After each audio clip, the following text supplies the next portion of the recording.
"I shouldn't think they would," said George. "Father said it would be about a week before the deeds were signed, making over the island to that man. It won't be his till then. We've got a week anyhow."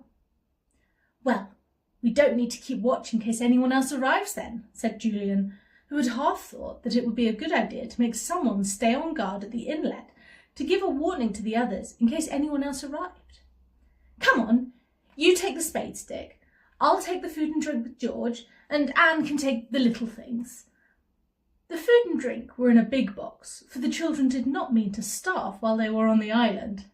They had bought loaves of bread, butter, biscuits, jam, tins of fruit, ripe plums, bottles of ginger beer, and a kettle to make tea, and anything else they could think of.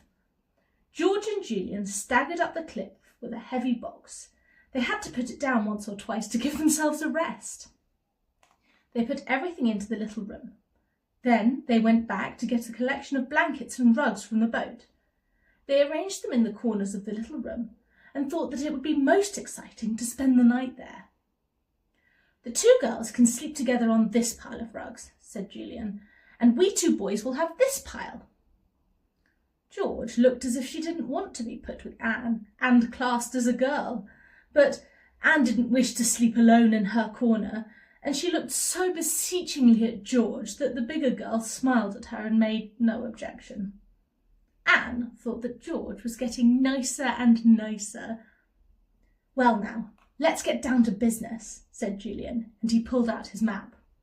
"We must study this really carefully and find out exactly under which spot the entrances to the dungeons are. Now, come around and let's do our best to find out. It's up to us to use our brains and beat that man who bought the island."